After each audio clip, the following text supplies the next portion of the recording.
if you look into his way of thinking, is very different. You see, love is his central theme, and he combines love with compassion.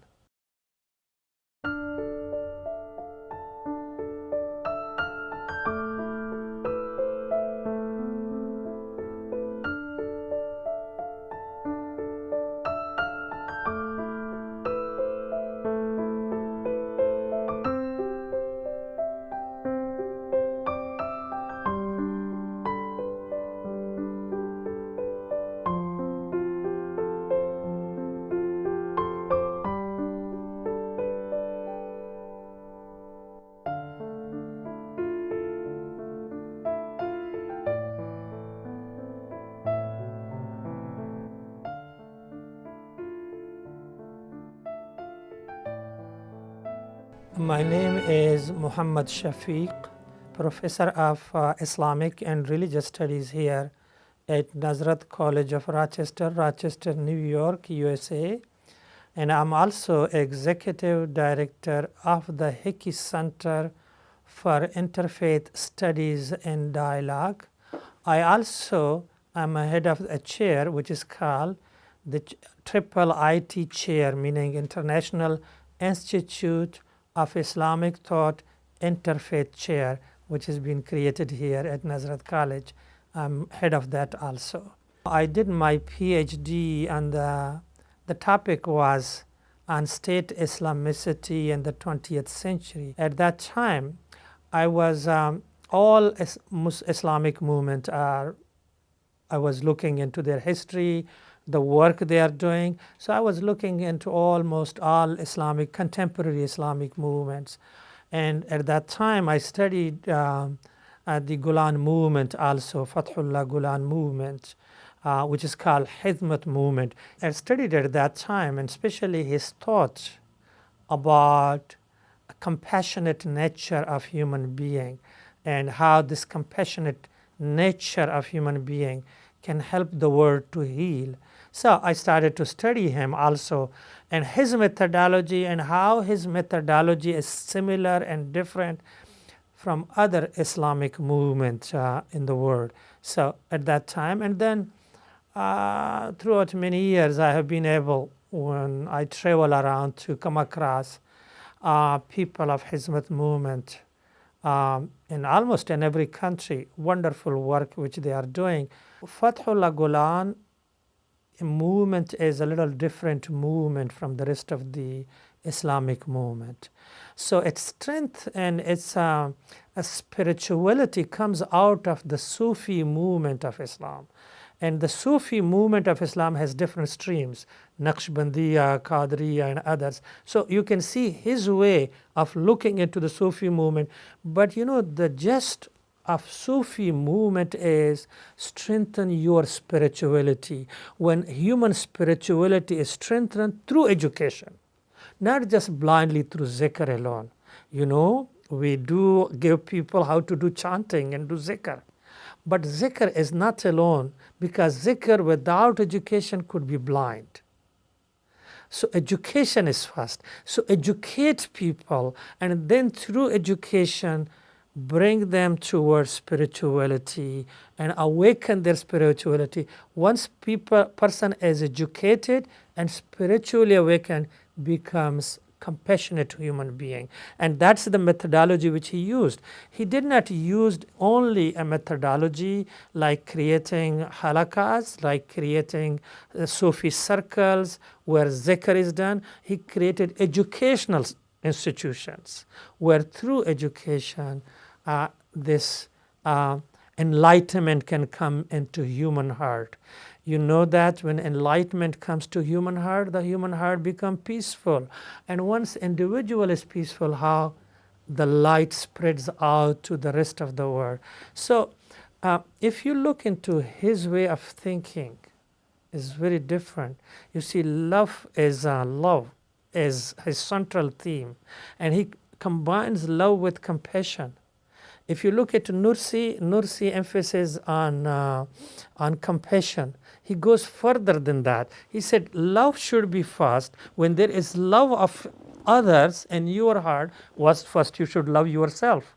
And loving yourself, then you love the rest, because how we are together as one humanity, and then how compassion will flow from there. And that's what, how he brings here. And I think his way of thinking is very influential, especially to Christianity, to Christians.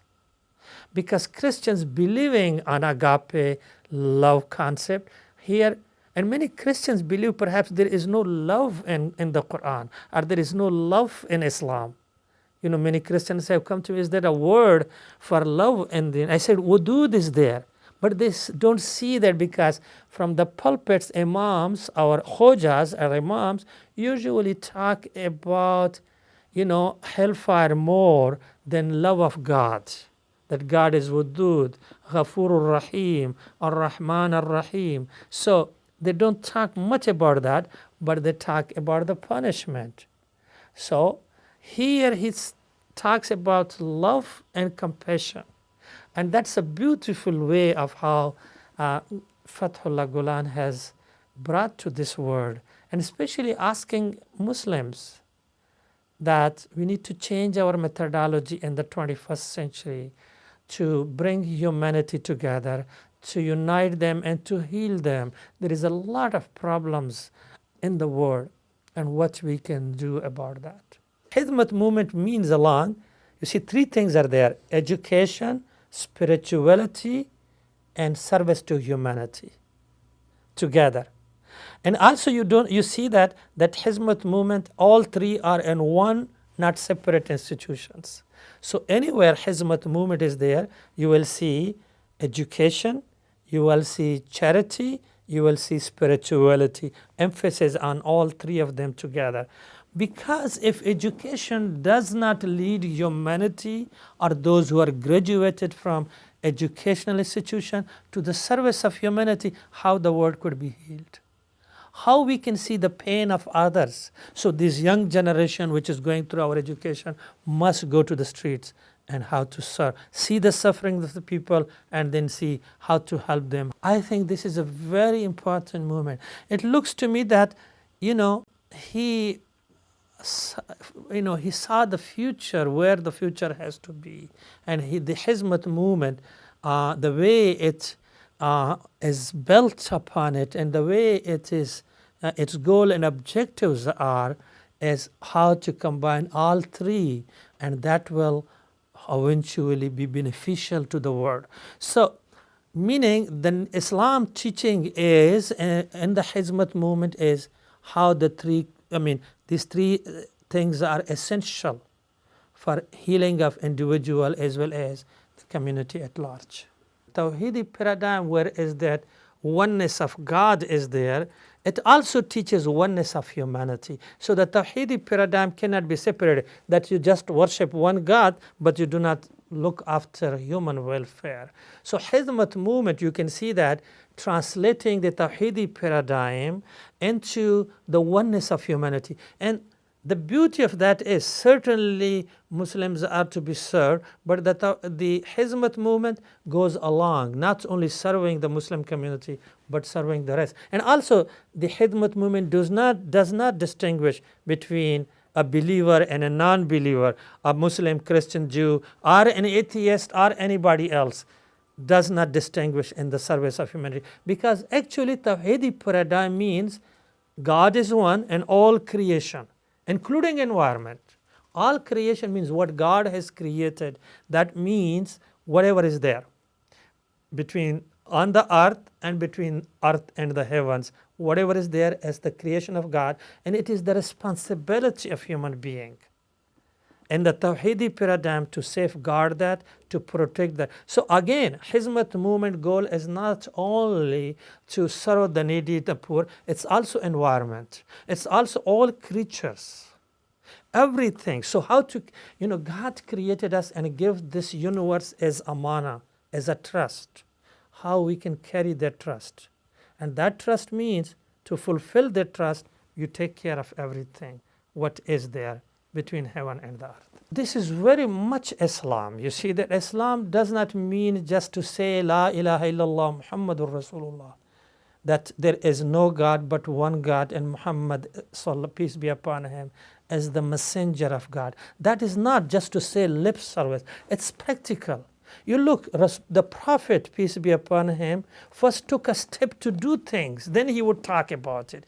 The problem with the Muslim world is we talk a lot, we do not do things how the Prophet told us to do things and practice. And that's what we are lacking today. You see, there are billions of Muslims, but there is no humanitarian war taking place. There is no environmental war taking place. We are lacking this. So actually, the Hizmet movement is bringing this to the minds of the Muslims also. Look, our job is not just to sit at the mosque and pray. Our job is to pray and go forward and help the creation of God.